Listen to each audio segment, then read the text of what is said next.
પિતા બ્રહ્મદત્તે શીખીને બીજે પાળ્યો છે. બીજે એની વ્યવસ્થા કરી છે. એને મોટો કરવા માટે જે કરવું ઘટે બધું જ કર્યું છે. અને પછી પોતાના દીકરા તરીકે દત્તક તરીકે પાછો પોતાના ઘરે લઈ લીધો.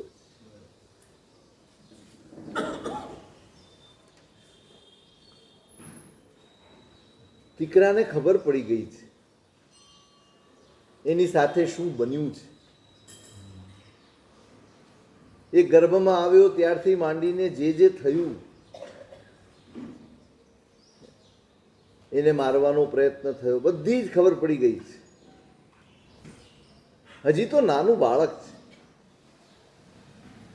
કર્મને કોઈ ફરક પડતો નથી તમે કઈ ઉંમરના છો, તમે કઈ અવસ્થામાં છો, તમે કઈ વ્યવસ્થામાં છો, તમે કઈ સ્થિતિમાં છો. કર્મને કશો ફરક પડતો નથી. એનો પરિપાક ગમે ત્યારે ગમે તે સ્થિતિમાં એ મને વિચાર આવે, એ તમને વિચાર આવે કે આ નિરાધાર છે, કે આની પછી આને સાચવનાર કોઈ નથી, આનું શું થશે, આ બધા વિચારો આપણા જ. કર્મ સત્તામાં આવા કોઈ એક્સક્યુઝ નથી. બસ એ ફળ આપે છે તો આપે જ. જ્ઞાની મહાપુરુષો એટલે જ આપણને વારંવાર કહે છે, બંધ સમયે ચિત્ત ચેતીએ રે, ઉદય શો સંતાપ સલૂણા. બાંધતી વખતે જો તમે ચેત્યા નથી તો ઉદય વખતે તમે જો સંતાપ કરશો, આક્રંદ કરશો, માથા પછાડીને રડશો તો પણ કર્મ સત્તા દયા કરતી નથી. બંધ સમયે ચિત્ત ચેતીએ. આપણે દરેકે છે ને આ પંક્તિ આપણા ઘરમાં લખી રાખવી. તમારા કોમ્પ્યુટરને ખોલો ને ત્યારે પેલા આ પંક્તિ આવી છે. તમે દુકાન ખોલો ત્યારે સામે તમને પેલું આ વંચાવવું જોઈએ. તમારા ગલ્લામાં પડેલું હોવું જોઈએ. તમે જે ડેસ્ક ઉપર બેસો છો ત્યાં લખેલું હોવું, બધે જ હોવું જોઈએ. હેમરિંગ થવું જોઈએ. તમારા મગજમાં વારંવાર વારંવાર વારંવાર આનું હેમરિંગ થાય ને તો આ મગજમાં ઉતરે. બંધ સમયે ચિત્ત ચેતીએ. જો ચેત્યા નહીં, મેં વારંવાર કહ્યું છે, પુણ્ય એક એવી લપસણી ભૂમિ છે, પુણ્ય એક એવી સ્થિતિ છે જેમાં માણસ બધું જ વિસરી જાય, ભૂલી જાય. સાથ મળે, ખોટું ઢંકાઈ જતું હોય, ખોટાની ખબર કોઈને પડતી ન હોય તો માણસની હિંમત વધે કે સાવધાની વધે? પેલા સિંગલ પટ્ટી રોડ હતા ને તો બધા ગાડી સંભાળીને ચલાવતા. હવે 4 લેન ને 6 લેન થયા ને આંખ મીચીને ભાગે. એને એમ થાય કે હવે કોણ સામું આવવાનું જ નથી કોઈ, અને છતાંય ઊંધે માથે પછડાય છે, છતાં એક્સિડન્ટો થાય છે, છતાંય મૃત્યુ થાય છે. જેમ નિશ્ચિંતતા વધે એમ સાવધાની ઘટે. પુણ્યની આ જ પરિસ્થિતિ છે. એ તમને નિશ્ચિંત તો કરી દે છે પણ સુરક્ષિત નથી કરી દેતી. એકમાત્ર ધર્મ એવું તત્વ છે જે નિશ્ચિંત પણ કરે છે અને સુરક્ષિત પણ કરે છે. પુણ્યમાં એ શક્તિ નથી. આ નિશ્ચિંત થઈ જાઓ, હવે અત્યારે તમારા શરીરમાં કોઈ રોગ નથી, તમને આર્થિક રીતે કોઈ તકલીફ નથી, શારીરિક રીતે માનસિક રીતે કોઈ તકલીફ નથી, તમે નિશ્ચિંત થઈ ગયા. પણ શું તમે સુરક્ષિત છો? શું આ નિશ્ચિંતતા તમારા ભવિષ્યને સુરક્ષિત કરી આપે એમ છે? કોણ સુરક્ષિત કરશે? સેફટી ક્યાં? સેફટી ક્યાં? તમે બિલ્ડિંગમાં નિરાતે સૂતા હો પણ ફાયર સેફટી ન કરી હોય તો?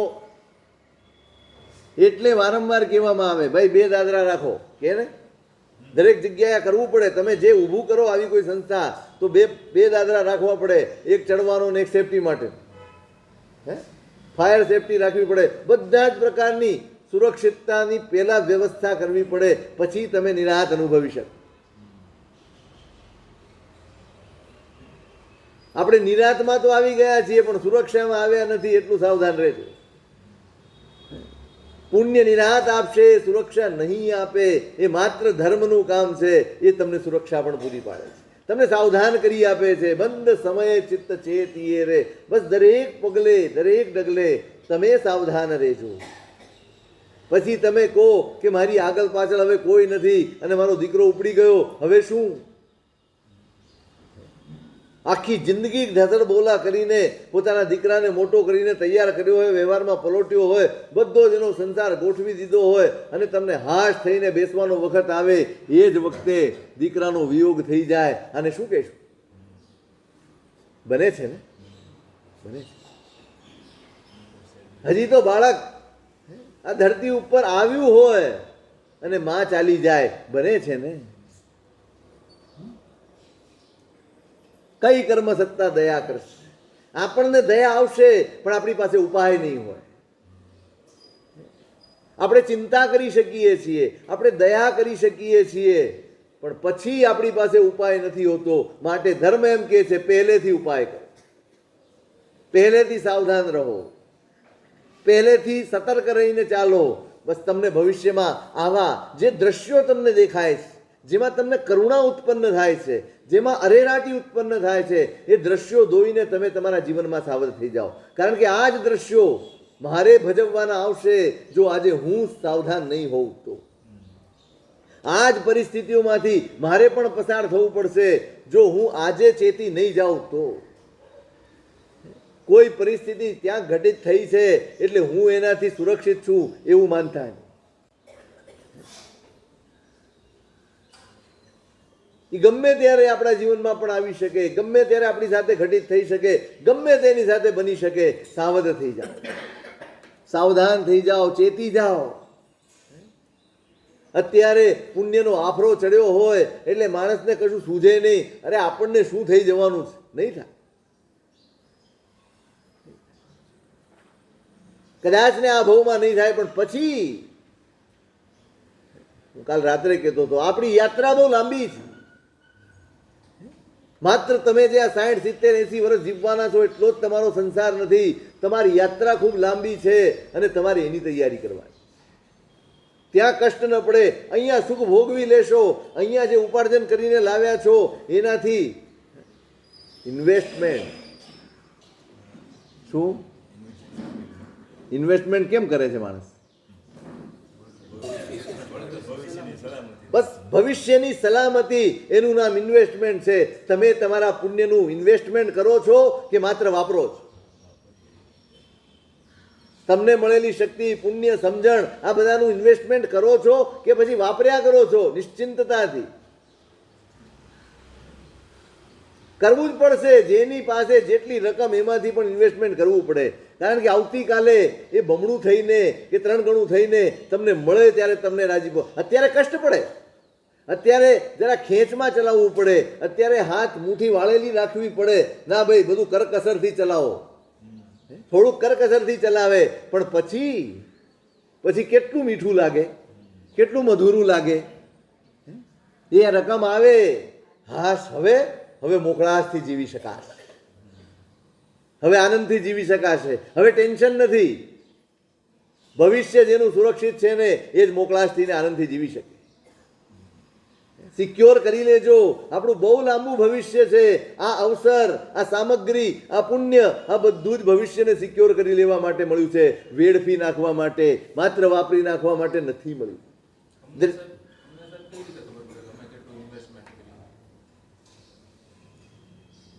તમે વાપરો છો એ ખબર પડે છે? ના, વાપરો છો એ ખબર પડે છે.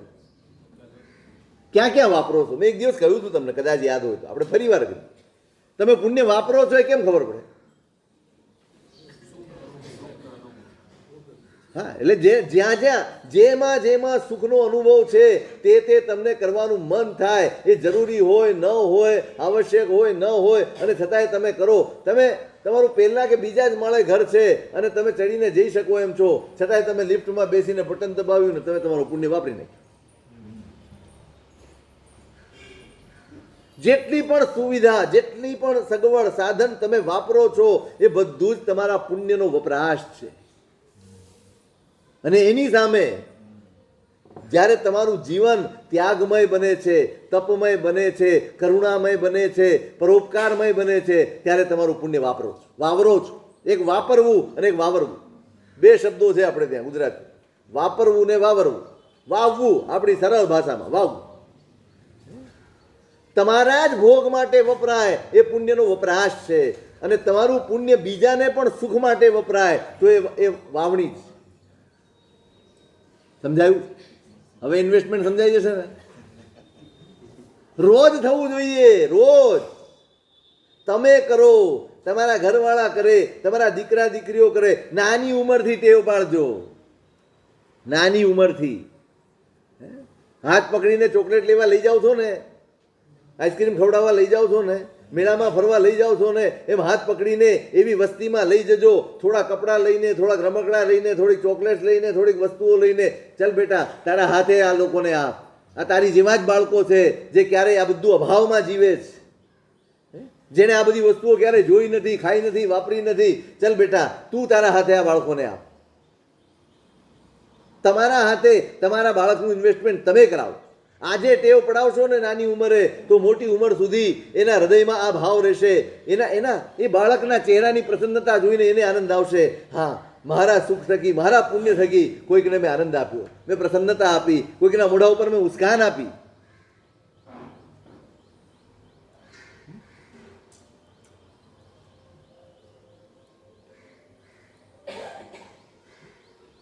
આ ઇન્વેસ્ટમેન્ટ કરો, રોજ કરવાનું છે. વાપરવાનું બહુ સહેલું છે. તમે માંડ મહેનત કરીને ઉપર આવ્યા હો અને તમે તમારું એક સ્ટેટસ એસ્ટાબ્લિશ કર્યું હોય, સમાજમાં એક પ્રતિષ્ઠા ઊભી કરી હોય, તમે સંપન્ન હો, તમારા દીકરાએ તમારો સંઘર્ષ ન જોયો હોય અને પછી આવે અને વાપરે, તો તમે શું કહો? સમજાવો કે નથી? એક રૂપિયો વાપરી નાખવો બહુ સહેલો છે, પણ મેળવવો બહુ અઘરો છે. મેં તમને એક વાર્તા કહી હતી કદાચ અહીંયા. નાના હતા ત્યારે સ્કૂલમાં ભણતા, ત્યારે એ કથા આવતી હતી. રોજ પિતા એને 1 રૂપિયો આપે, યાદ આવી જશે તમને. એને કે જા ઓલા કુવામાં નાખ્યા, ઓલો જાય નાખ્યા. રોજનો ક્રમો. પછી એક દિવસ એના પિતાએ કીધું, જા આજે 1 રૂપિયો કમાઈ, ફક્ત 1 રૂપિયો. એના મનમાં શું હોય? રૂપિયો એટલે શું? રૂપિયો તો આમ મળી જાય, આમ જઈશ ને આમ પાછો આવીશ. એ જે તે જમાનાની વાત છે, આજની નહીં. હવે રૂપિયો કમાવવો હોય તો કંઈ કામ તો કરવું પડે ને. કોઈ સીધો હાથ લાંબો કરીને કોઈ આપી તો દેશે. ગયો બજારમાં, ચારે બાજુ ફાંફા મારે છે, શું કરું તો મને મળે. એને રૂપિયો જ દેખાય છે, પણ સીધો રૂપિયો મળે એમ નથી. નાના કામ કરીને કામ કર્યા. સવારથી બપોરથી સાંજ સુધી ખાધા પીધા વગર પરસેવો પાડીને મહેનત કરી અને માંડ સાંજ પડે રૂપિયો ભેગો થયો છે. 4 આના ને 2 આના ને 3 આના ને 4 આના એમ કરતા 1 રૂપિયો ભેગો થયો. થાકીને લોથ થઈ ગયો, ભૂખ્યો ડાંસ થયો છે ને સાંજે ઘરે આવ્યો અને પિતાના હાથમાં, જો પિતાજી હું 1 રૂપિયો લાવ. જા બેટા કૂવામાં નાખ્યા.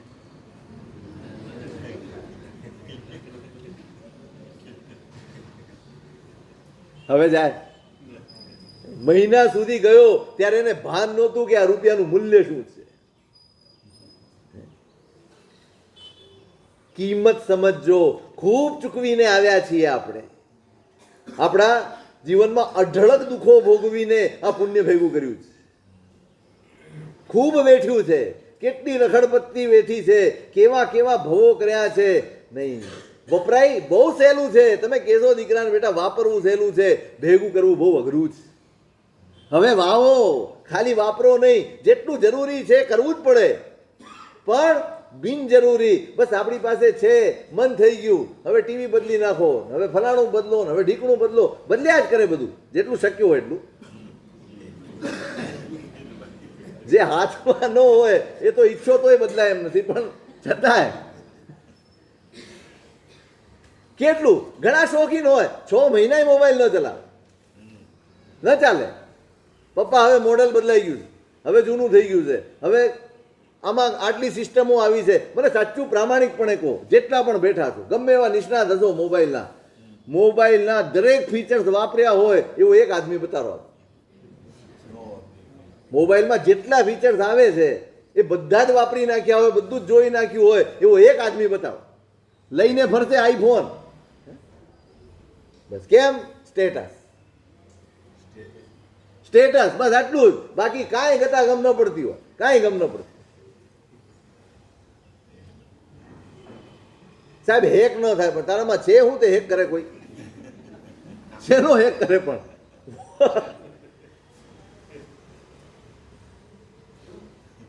આ વેડફાટ છે. બસ બેઠા છીએ, મન થઈ ગયું, હવે કલર બદલી નાખીએ. મકાનના કલર બદલ્યા કરીએ, તારું બદલ ને ભાઈ. આ વેડફાટ છે, આ વપરાશ છે, આ વાવણી નથી. વાવણી રોજ કરજો, તમે પણ કરજો, પણ બરાબર યાદ રાખજો ખૂબ મહેનત પડી છે અહીં આવતા સુધીમાં. આ એમને નથી મળ્યું, આ સહેલાઈથી નથી મળ્યું, ખૂબ વેઠ્યું છે.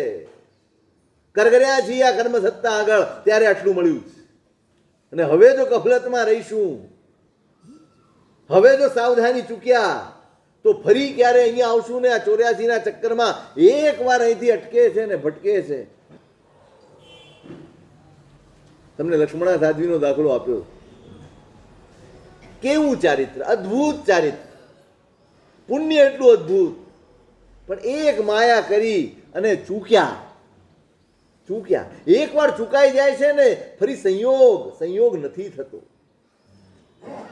એટલે જ્ઞાનીઓ જે દાખલો આપે છે ને કે દરિયામાં એક આ છેડેથી ને એક આ છેડેથી લાકડા નાખ્યા હોય, ભેગા થઈ જાય. બંને લાકડા ભેગા ચાલતા હોય થોડી વાર માટે, એ ફરી જુદા થઈ જાય. મોટો દરિયો હોય, સ્વયંભૂ રમણ સમુદ્ર જેવો, એ ફરી ભેગા થાય? અને છતાંય જ્ઞાનીઓ કહે છે થાય. એ તો હજી ભેગા થઈ શકે, પણ એક વાર તમે ચૂક્યા, એક વાર તમે આ ભવ, આ સામગ્રી, આ અવસર, એને જો તમે ચૂકી ગયા તો ફરી વાર એ મળવું એનાથી એ દુર્લભ છે. માટે આજે સાવધાન થઈ જવાનું, માટે ચેતીને ચાલવાનું. ભોગવવું સારું લાગશે, પણ એના વિપાક રડી રડીને બેવડ વળી જઈશું ને, આક્રંદ કરીશું. ભલે તમારી આજુબાજુ આશ્વાસન આપનારા 1000 હશે, પણ તમને એમાંથી બહાર કાઢનારી તાકાત કોઈ નહીં હોય દુનિયા. આફત હોય અને તમારું પુણ્ય હોય તો આજુબાજુ બધા ભેગા થઈ જાય, પણ બહાર કાઢી શકે ખરા? જોઈ શકે, એ તમારી સાથે રડી શકે, તમારા માટે વિચાર કરી શકે, પણ તમને બહાર કાઢી શકે? માટે સાવધ રહેજો, માટે સાવધાન રહેજો. પુણ્ય છે એનો મતલબ આપણે સ્વચ્છંદ થઈ જઈએ એ નથી. પુણ્ય છે એનો મતલબ આપણે સાવધાન થઈ જઈએ એટલો જ છે. બસ ઇન્વેસ્ટમેન્ટ કરવાનું છે. આખા દિવસમાં બીજી કોઈ વસ્તુ સામગ્રી આવી હોય ન આવી હોય ઘરમાં બીજું, પણ આ થયું કે નહીં, સાંજ પડે હિસાબ લેજો. આજે કયું કાર્ય કર્યું કે જેમાં આપણે આપણા પુણ્યનું ઇન્વેસ્ટમેન્ટ કર્યું? આપણે આપણું પુણ્ય વાવ્યું, એની વાવણી કરી, એવું કયું કામ થયું? ઘરના દરેક સભ્ય કરવાનું, દરેક સભ્ય કરાવવાનું છે. એમના હાથે કરો, ટેવ પાડજો.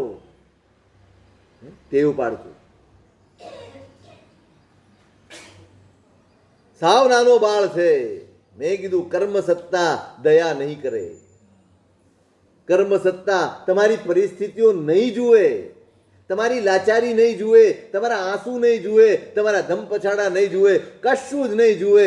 એ ફરી વળે આ હોનારત થાય છે.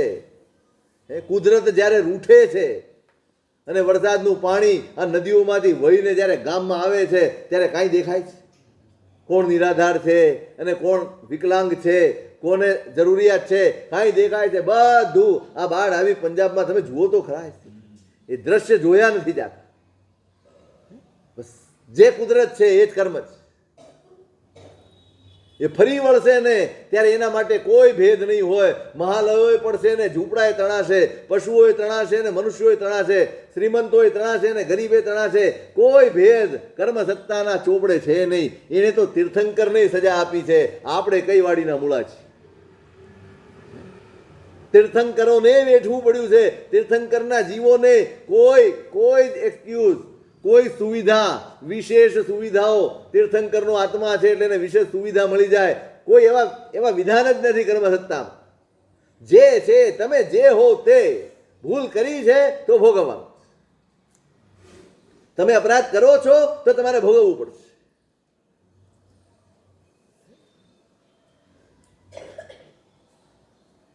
આપણે એને ક્રૂર માનીએ, આપણે એને કઠોર માનીએ કર્મ સત્તાને, પણ એ ખરેખર ક્રૂર છે? ખરેખર ક્રૂર છે? નથી.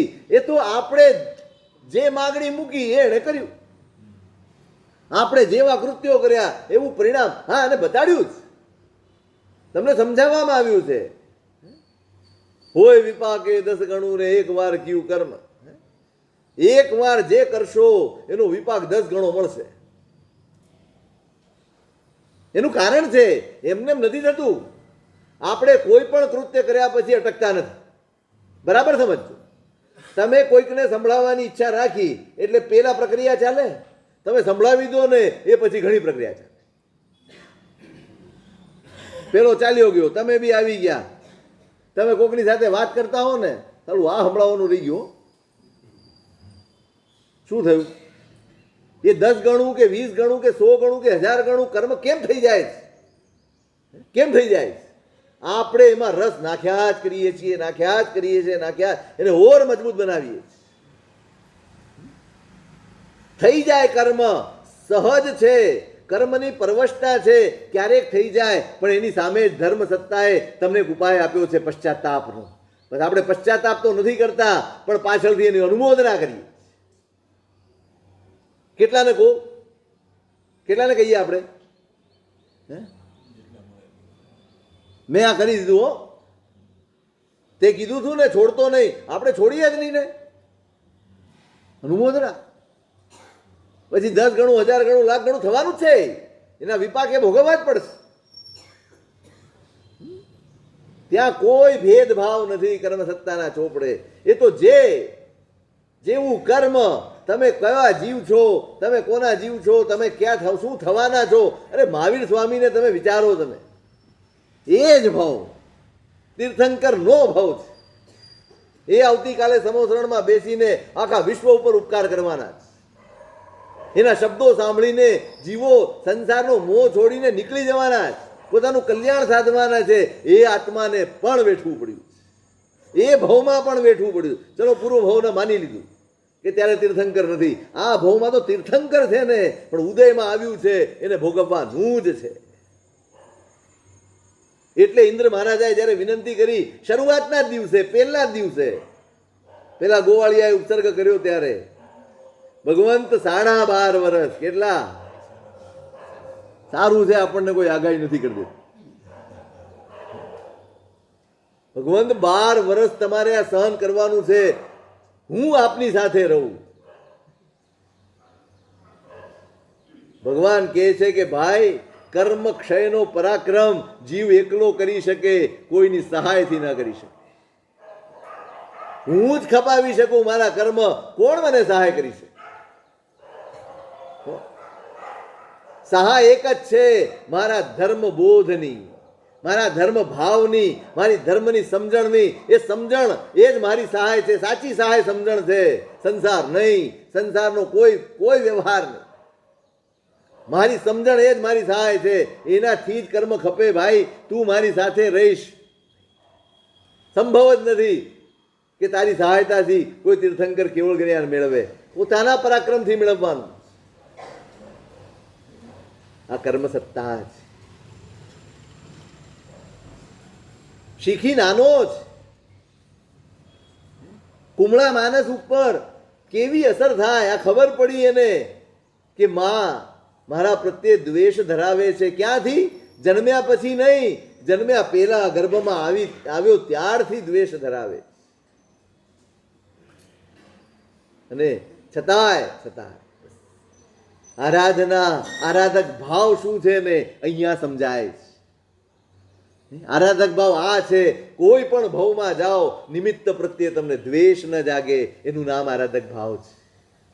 ગમે તેવું નિમિત્ત તમારી સામે આવ્યું હોય, પણ એ નિમિત્ત પ્રત્યે તમને દ્વેષ ન જાગે, તમને તમારા ઉપાદાન પ્રત્યે તમારી દ્રષ્ટિ જાય, બસ આ આરાધક ભાવની તાકાત છે, શક્તિ છે.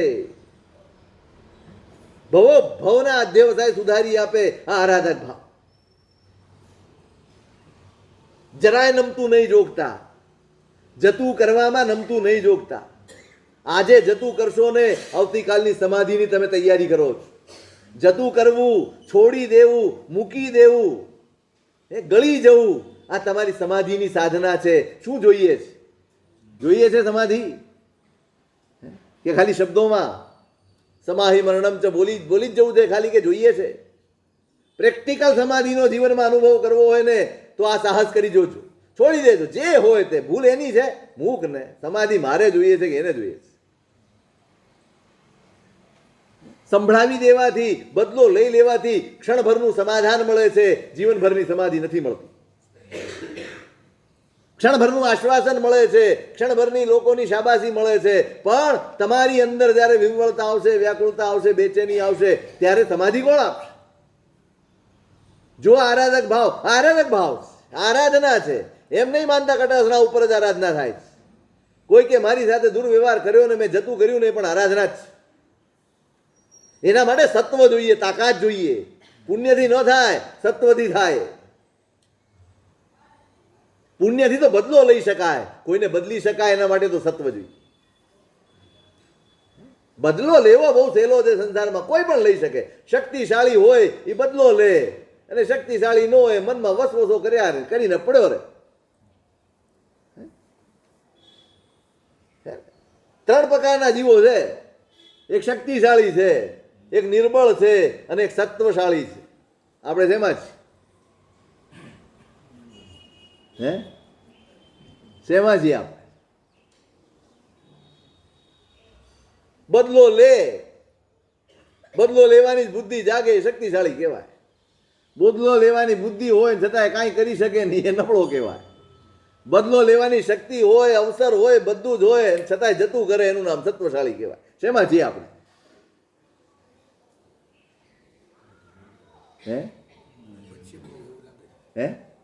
વચ્ચેમાં.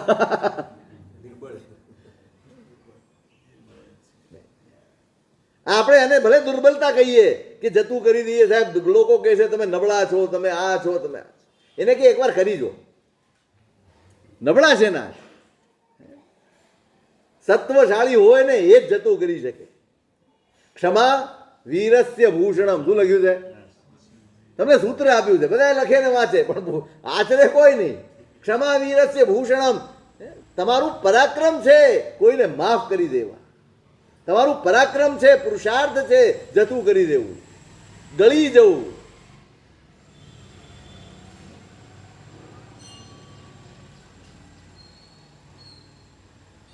સત્વ જોઈએ એના માટે. સત્વ ફોરવજો.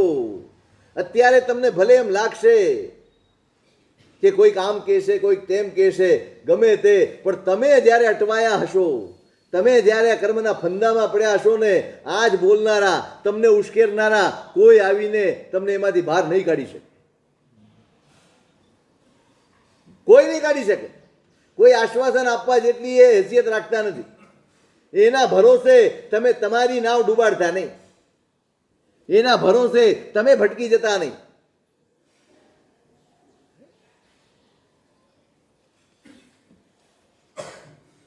આરાધક ભાવ છું, હું એ કહી રહ્યું. શીખીના મન ઉપર આઘાત છે, દુઃખ છે, પણ શેનું દુઃખ છે? એને માં નથી દેખાતી, એને માના કશાય દેખાય. વૈરાગ્યો એસો, અહીંયા શબ્દ વાપર્યો છે હરિભદ્ર મહારાજ. એ નાના બાળકના મનમાં વૈરાગ્ય જાગ્યો છે. નિમિત્તને પકડીને બેસનારો હંમેશા અર્થ ધ્યાનમાં જીવે છે. ઉપાદાન પકડે એના જીવનમાં વૈરાગ્ય આવે છે.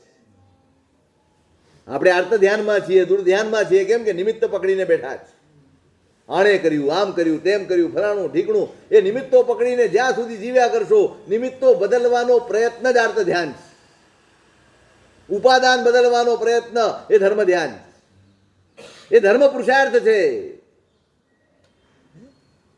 નિમિત્ત બદલીને શું કરશો? આને દૂર કરશો તો બીજો આવશે, બીજાને દૂર કરશો તો ત્રીજો આવશે. જે ભોગવવાનું છે તો ભોગવવાનું જ છે. એ કોના નિમિત્તે ભોગવશો કાંઈ નક્કી નથી. બદલવાનું ક્યાં છે? ઉપાદાન બદલવાનું.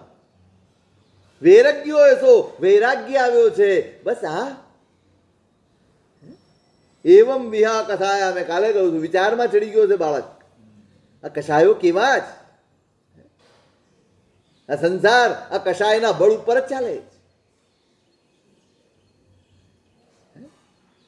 જેને આમાંથી છુટકારો જોઈએ એને કષાયથી બચવું જોઈએ. શેનાથી બચવાનું? બસ આ બે જ. રાજગોય દોષોય કમ્મ બીયમ. ઉત્તરાધ્યાયમાં ગાથા આવે છે. કર્મનું બીજ કોણ? રાગ અને દ્વેષની અંદર પડેલી પરિણતિ એ કર્મનું બીજ છે. સતત કર્મને આકર્ષે છે આપણી તરફ. આપણો આત્મા સતત કર્મથી ખરડાય છે. 24 કલાક ઊંઘમાંય ખરડાય છે. કારણ કે ત્યાં પણ રાગ છે અને દ્વેષ છે. મચ્છર કરડે તો ફટાફટ આમ થઈ જ જાય છે ઊંઘમાં. એ શું છે? કઈ વૃત્તિ એ મચ્છરને આમ મરી ગયો તો આપણને કાંઈ ઊંઘમાં ખબર નથી પડવાની. પણ જેવું કરડ્યું એવું ધડ દઈને હાથ જતો રહે છે, ફ્રાક કરતું. એ કઈ વૃત્તિથી થયું? દ્વેષ. પંખો બંધ થઈ ગયો ને ધડ દઈને ઊંઘ ઉડી ગઈ. કઈ વૃત્તિથી? રાગ. શરીરનો રાગ હતો. આમ રાડો પાડે ને તોય ઉઠે નહીં. ગમે એટલી બૂમો પાડે, ઊંઘ ના ઉડે નહીં. જોકે ઉડવાની નથી હવે આપણે. ઊંઘ ના ઉડે. ત્યાં ફટ પંખો બંધ થયો, લાઈટ ગઈ, એ સાથે બીજી મિનિટે બેઠો થઈ જાય. બહુ ગરમી લાગે. લે, રાગ. સતત વર્તતી વૃત્તિઓ આ છે. સતત વહેતી વૃત્તિઓ આપણા અંદરમાં ઊંઘમાં પણ વહે છે અને ત્યાં કર્મ બંધાય છે. રાગોય દોષોય કમ્મ બીયમ. કર્મનું બીજ આ. ત્યાં પ્રહાર કરવાના છે ભાઈ.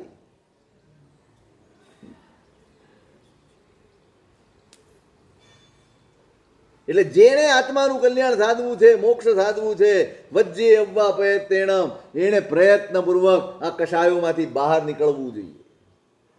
એત્તો કમ્મ વિવડ્ડી તવો ભવો તત્થ દુઃખ સંઘાઓ તત્તો ઉવ્યમાણો પયહેજ્જતએ મહાપાવે.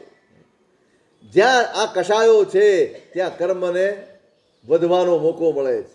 ત્યાં કર્મની વૃદ્ધિ છે. જ્યાં કર્મ છે, કષાય છે, ત્યાં કર્મ છે. કર્મ છે ત્યાં ભવ છે. ભવ છે ત્યાં દુઃખ છે. દુઃખના મૂળમાં કોણ આવ્યું? કષાય. કષાય ત્યાં કર્મ, કર્મ ત્યાં ભવ ને ભવ ત્યાં દુઃખ.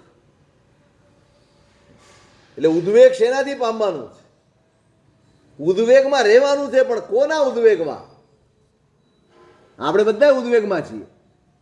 પણ કયા ઉદ્વેગમાં છીએ? શેનાથી ઉદ્વેગ છે આપણને?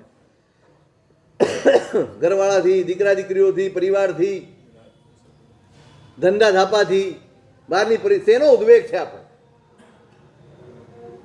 ભવનો ઉદ્વેગ છે કે ભવની પરિસ્થિતિનો ઉદ્વેગ છે? ભવની પરિસ્થિતિનો ઉદ્વેગ વધુ કર્મ તરફ લઈ જાય અને ભવનો ઉદ્વેગ ધર્મ તરફ લઈ જાય. ભવથી થાક્યો હોય ને એ ભવના સુખ ને દુઃખ બંનેથી ઉબગી ગયો હોય. જોઈએ જ નહીં. જેની સાથે દુઃખ જોડાયેલું છે એ સુખ મારે જોઈતું. અને જે દુઃખને ટાળવાની તાકાત આ સંસારમાં નથી એ સંસાર જ મારે જોઈતો નથી. બતાડો સંસારમાં તાકાત હોય દુઃખને દૂર કરવાની તો બતાવો. છે કોઈ તાકાત દુઃખને દૂર કરી શકે આ સંસાર?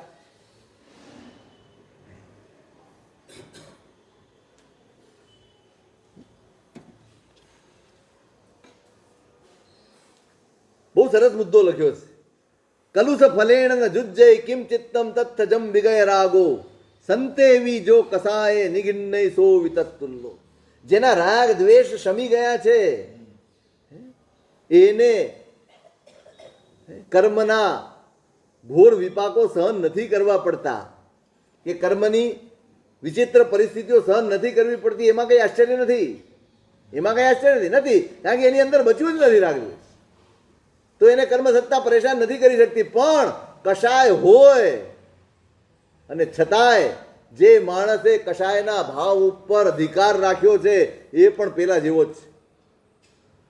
જેને કશાય સમાપ્ત કરી નાખ્યા છે એક વ્યક્તિ, અને જેને કશાય જીતી લીધા છે, આ બે વ્યક્તિ, બે સુખી છે આ સંસાર, ત્રીજો નહીં.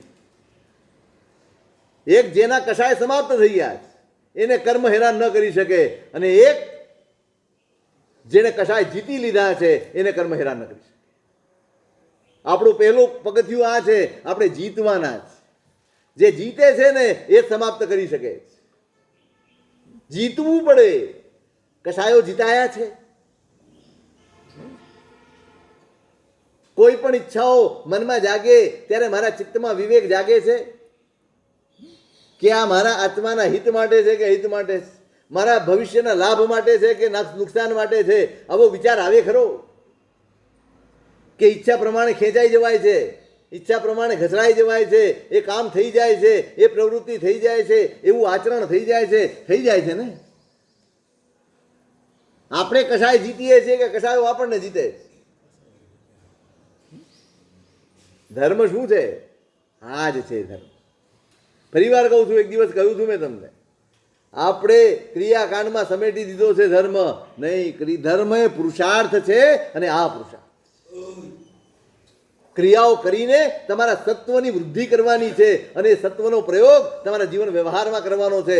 જ્યારે જ્યારે કશાયનો પ્રસંગ આવે, જ્યારે જ્યારે રાગ દ્વેષના પ્રસંગ આવે, જ્યારે જ્યારે મારું તારું કરવાના પ્રસંગ આવે, જ્યારે જ્યારે વિષયોના પ્રસંગ આવે, ત્યારે ત્યારે તમે તમારા આત્માને, તમારી ઈચ્છાઓને રોકી શકો ને, ત્યારે તમે ધર્મનો પુરુષાર્થ કરો છો, ત્યારે તમે ધર્મનું આચરણ સાચું કરો છો. અહીં તો શક્તિ ભેગી કરવાની છે. પરમાત્માની પૂજા કરીને, સામાયિક કરીને, જાપ કરીને, તપ કરીને તમારું સામર્થ્ય, તમારું સત્વ ભેગું કરવાનું છે. ઉપયોગ ક્યાં કરવાનો છે? ઉપયોગ વ્યવહાર જીવનમાં કરવાનો, તમારી ક્ષણે ક્ષણેનો ઉપયોગ કરવાનો. આપણે તો સામાયિક થઈ, કટાશનું વળ્યું, થેલીમાં નાખ્યું એટલે ધર્મ પૂરો. આ થેલીમાં ઘણા ધર્મ ટીંગાય, બધા અહીં ટીંગાડીને જાય, પછી એ સામાયિક કટાશના ભેગી જ અંદર ઘૂસી જાય, પછી કાંઈ ખપમાં નથી આવતું. અહીંથી પગથિયું ઉતરે પછી એ સામાયિક, એ પ્રતિક્રમણ, એ માળા, એ તપ, કોઈ ખપમાં આવે?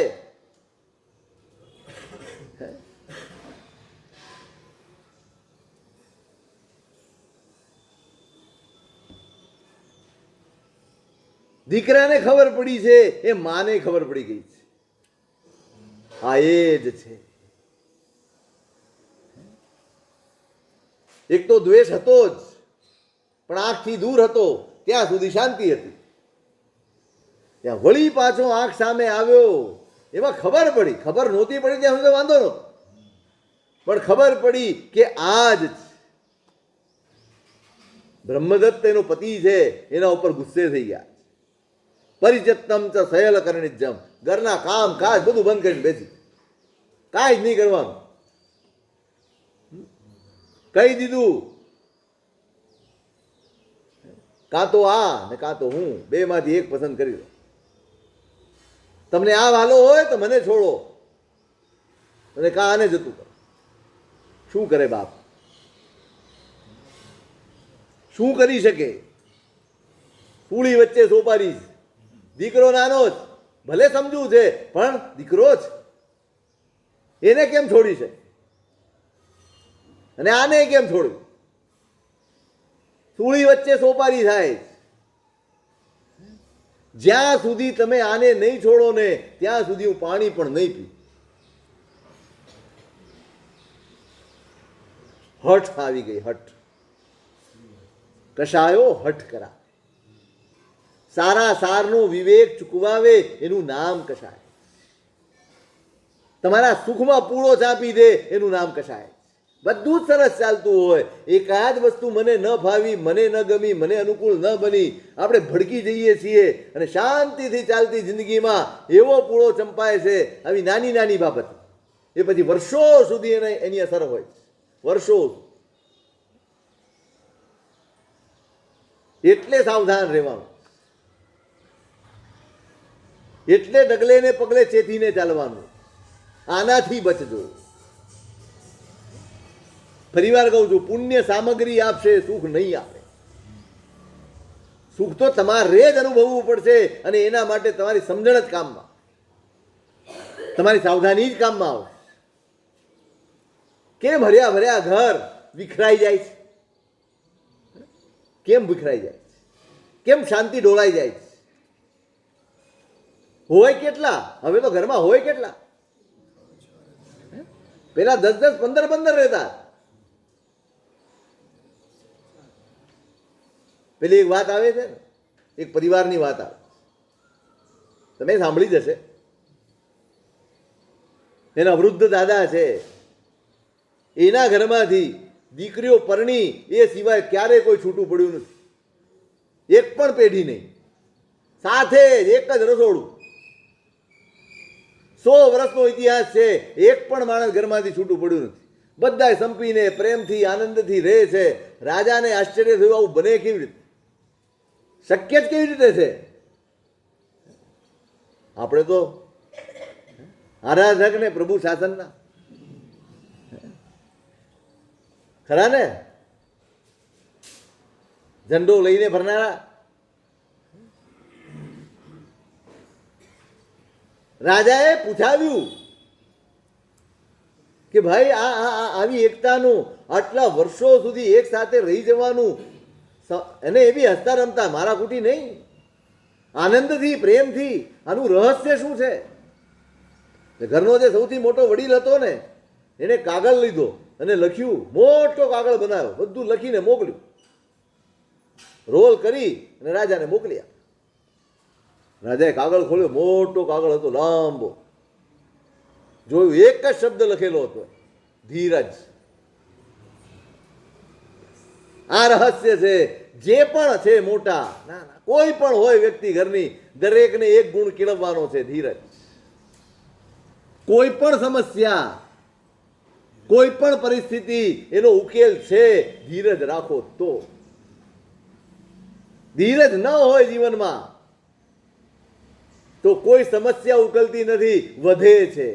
અકળામણ વધે છે, ઉકલાટ વધે છે, કકળાટ વધે છે, અરસ પરસના વૈમનસ્ય વધી જાય છે, અપ્રીતિ હોય. એકવાર અપ્રીતિનું બીજ રોપાયું ને, પછી જીવનભર મહેનત કરો, તમે ફરી વાર નજીક નથી આવી શકતા.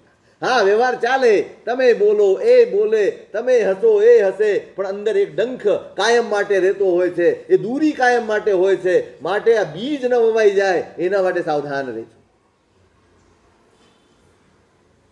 દરેકે મારે ધરવાની, તારે જે પણ હોય, ઘરનો નિયમ જ હોવો જોઈએ. અહીંયા દરેકે શાંતિથી જ વાત કરવાની. ગમે તેવી આસમાની સુલતાની થઈ ગઈ હોય, ગમે તેવી ગડબડ થઈ ગઈ હોય, રજૂઆત તો શાંતિથી ને શાલીનતાથી જ થવી જોઈએ.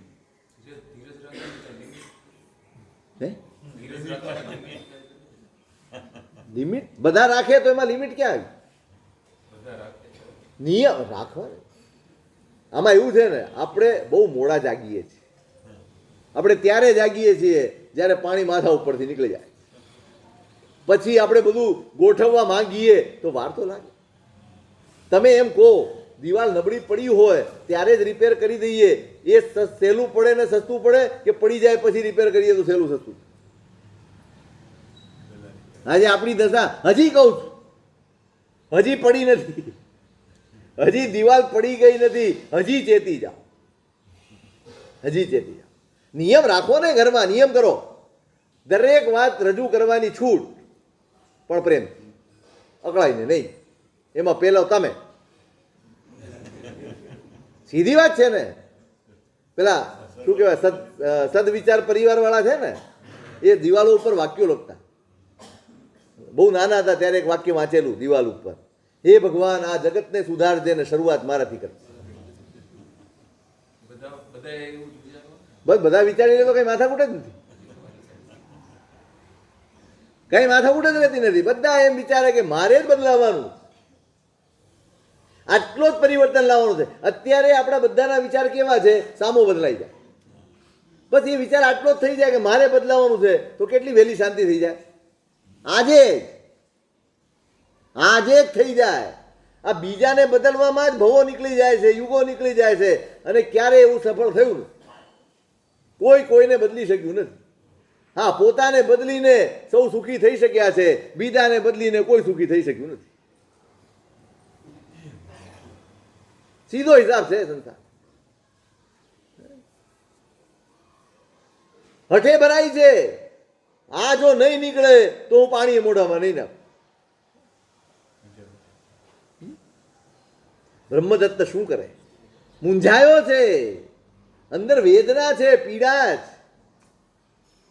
બાળકને કેમ કહું કે તું નીકળી જા? કયા બાપનું મન થાય? માનું એ મન ન થાય. પણ મેં કીધું ને, માના જેટલા પણ માની જેટલી પણ ઓળખાણ છે ને, બધી ઓળખાણ આ જાલીનીએ બધી જ ખોટી પાડી દીધી. માતૃત્વનો ધોધ જ સુકાઈ ગયો છે જ નહીં, ફૂટ્યો જ નહીં. બાપ મૂંઝાઈ ગયો, શું કરું? પણ શીખીને ખબર પડી ગઈ છે કે માં આ જીદ લઈને બેઠી છે. શું કરી શકે બાળક? શું કરી શકે? એને માનો વાંક નથી દેખાતો, અને બાપની મજબૂર પરિસ્થિતિ એને દેખાય છે. બંને વચ્ચે આય ભીસાય છે. એ ન માને કશું કહી શકે એમ છે, અને પિતાના દુઃખને જોઈ શકતો નથી. મનમાં ને મનમાં અચ્ચું વિગ્ગો, ખૂબ ઉદ્વેગ થયો છે એના મનમાં. એને એમ થયું કે આ બધા જ ઝઘડાનું મૂળ હું છું. આ બધી જ પરિસ્થિતિના મૂળમાં મારા પેચ્છમે પાવ પરિણય. પોતાની જાતને કે જો તો ખરો, તારી પાપ પરિણતિ કેવી છે? કેવા પાપ કરીને આવ્યો છે? કેવા કર્મ બાંધીને આવ્યો છે કે માં પણ તારી સાથે આવું કરે? જેના માટે દીકરો આંખ ખુલે ને તો પેલી માને શોધતો હોય, ત્યાં આ દીકરાને કાંઈ ન મળે. નફરત, આંખ ખોલતા જ સામે નફરતના દર્શન થાય. આંખ ખુલતા જ સામે તિરસ્કારના દર્શન થાય. પહેલો જ શબ્દ જે નીકળતો હશે એ અપમાનનો નીકળતો હશે. કેમ જીવાય? અને છતાંય આર્ત ધ્યાન નથી થતું. પોતાના જ કર્મનો વિચાર,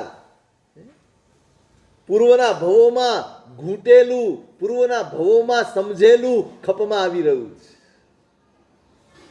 બરાબર યાદ રાખજો, ફરી કહું છું, પરિસ્થિતિઓ આપણા હાથમાં નથી. આપણે પોતે જ આપણા હાથમાં છીએ. જો હું મારી જાતને બદલી શકું તો જ હું સફળ થઈશ. પરિસ્થિતિઓ ક્યારેય નથી બદલાવાની. આ સંસારની ભવિતવ્યતા છે, આ સંસારની પરિણતિ છે, આ સંસારની વાસ્તવિકતા છે, જેને કોઈ બદલી શક્યું નથી. બદલી શકાશે તો માત્ર ને માત્ર હું મારા ભાવ બદલી શકું. હું આ સંસારને નહીં બદલી શકું. ગુણ છે ને ત્યારથી જ અભ્યાસ કર્યો. પોતાની જાત જોવાની, પોતાના કર્મ જોવાના, પોતાનો વિપાક જોવાનો, બીજાની સામે નજર જ નહીં કરવાની. તો આર્ત ધ્યાન થાય, તો કર્મ બંધ થાય, તો દ્વેષ જાગે, તો પાયા નખાય ને સંસારના. અહીં તો ઉખાડવાના જ. અહીં તો પાયો હચમચાવવાનો છે સંસારનો. પેચ્છમે પાવ પરિણતિ. આ મારી પરિણતિ કેવી છે? આ પાપની આર્ત ધ્યાન નથી થતું, ક્લેશ નથી થતો, મનમાં દુર્ભાવ નથી આવતો. કેટલી મોટી વાત છે! અભ્યાસ કર્યો છે, દોષ નથી જોવાનો. અગ્નિ શર્માનો દોષ નથી જોવાનો, ત્યારથી નક્કી કરેલું છે. અને એ જ ગોખ્યું છે, એ જ ઘૂંટ્યું છે, એ જ વિચાર્યું છે, અને એ રીતે જ જીવ્યો.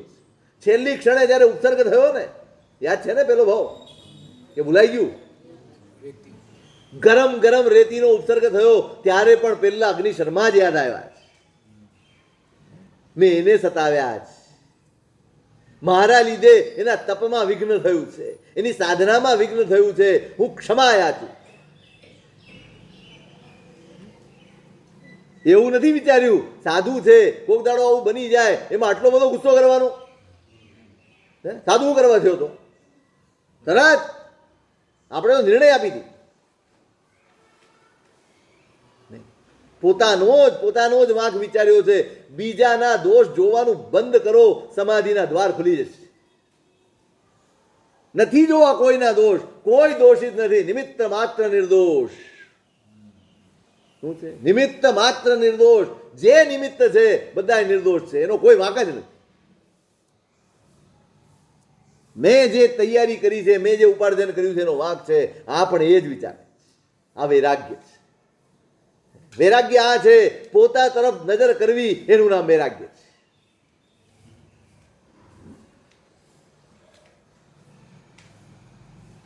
અભ્યાસ કરજો, પ્રેક્ટિસ કરજો. મારી માં પણ આવું કરે મારી સાથે. આ કેવા કર્મનો ઉદય છે? જે ઉંમર વહાલ મેળવવાની છે, જે ઉંમર પ્રેમ મેળવવાની છે, જે ઉંમર હૂંફ મેળવવાની છે, જે ઉંમર સંસ્કારને સમજણ મેળવવાની છે, એ ઉંમરે એ બાળકે એકલા સંઘર્ષ કરવું પડે છે. જેમ કર્મ ઉંમર નથી જોતું, એમ ધર્મ પણ ઉંમર નથી જોતું. આ ઉંમરે સમજણ છે. કોનો પ્રકાર? આ ઉંમરે કષ્ટ છે તો આ ઉંમરે સમજણ પણ છે. કર્મ જ બધું કરી શકે છે નહીં, ધર્મ પણ બધું કરી શકે. તમારી શ્રદ્ધા અને વિશ્વાસ હોવા જોઈએ, તમારી નિષ્ઠા એના પ્રત્યે હોવી જોઈએ. ઉંમર ગમે તે હોય, ઉંમર સાથે ધર્મને સંબંધ નથી. ધર્મ આત્મામાં પ્રતિષ્ઠિત થઈ જાય ને તો કોઈ પણ ઉંમરે તમારી સમજણ ખીલી જાય. આપણને એમ લાગે આટલું નાનું. આપણે આજે ઘણા બાળકોને જોઈએ છીએ, સાવ નાના નાના બાળકો હોય, એ ત્યારથી એને ધર્મ ગમે, એને ભગવાન ગમે, એને પૂજા ગમે, એને ગુરુ ભગવંતો ગમે, એને ભણવું ગમે, એને કોઈને આપવું ગમે. સહજ હોય છે. કેમ આવ્યું આ? ક્યાંથી આવી સમજણ? તો તમે હજી આપી નથી. હજી સુધી તમે એને કંઈ આવું તો કંઈ બધું શીખવાડ્યું ગમે છે કેમ? ધર્મ આત્માને સ્પર્શી ગયો હોય કોઈ પણ ઉંમરે. અરે વજ્ર સ્વામીને શું હતું? હજી તો જન્મ્યા છે ત્યાં દીક્ષા શબ્દ સાંભળ્યો અને ચિત્તમાં આવ્યું દીક્ષા. બસ એ દીક્ષા. કારણ કે ઘૂંટ્યું દીક્ષા દીક્ષા દીક્ષા. પુંડરીક કંડરીક અધ્યયનમાં દીક્ષા શબ્દ એટલો બધો ઘૂંટાયો, એટલો બધો સ્વાધ્યાયમાં આવ્યો, અંદર રમી ગયો. સાંભળતા વેદ, સાંભળતા વેદ. બસ હવે જવું છે. ક્યાં ઉંમર દેખાય? આપણે કાયમ કર્મની વાત કરીએ, કર્મ આ નથી જોતો, ધર્મ પણ નથી જોતો, પણ આપણે કર્મ ઉપાર્જન કરીએ છીએ ને એવા ભાવથી ધર્મ નથી કરતા. કર્મ ઉપાર્જન કરીએ છીએ તીવ્ર ભાવો, અને ધર્મ સાવ મંદ ભાવથી થાય છે. જોજો આપણા ભાવ જોજો. ખાવામાં જેટલો રસ પડે એટલો સામાયિકમાં પડે ન પડે ને? એટલે કયો રસ વધી ગયો? પાપ રસ વધ્યો કે ધર્મ રસ વધ્યો?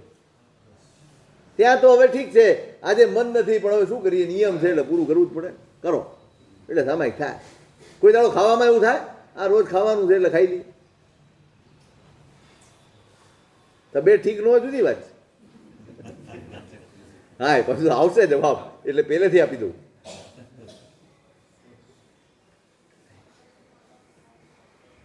આટલી ઉંમર છે ને ત્યાં સમજણ છે. કારણ આત્મામાં ધર્મ રમાડ્યો જ, આત્મા સાથે એકમેક કર્યો છે. એ આજે ઉદયમાં આવ્યો છે. અહીંયા ઉદયમાં કર્મનો પણ ઉદય છે તો ધર્મનો પણ ઉદય છે. અને ધર્મનો બળવાન, બળવાન કોણ છે બેમાં? અહીંયા ધર્મ બળવાન છે. ગમે તેવી પરિસ્થિતિ છે, એ કોઈની પણ પાસે જાય ને તો એને સહાનુભૂતિ મળે એ ઉંમર છે એની પાસે. કોઈની પાસે જઈને કે મારી માં આવું કરે છે તો કોઈ પણ એને ખોળામાં લે એટલો વાલો લાગે એવો દીકરો છે. છતાંય ક્યાંય જતો નથી. હું મારી માની વાત કરી દઉં, મારા પિતા કંઈ નથી કરી શકતા એની ક્યાંય વાત નથી કરતો. આ જે કંઈ છે મારા કર્મો છે અને મારે જ એનાથી નિપટવાનું.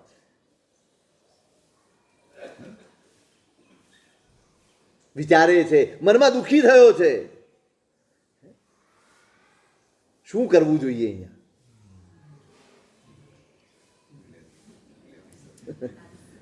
એ બાળક વિચારે છે કે મારે શું કરવું, કાલે જોઈએ.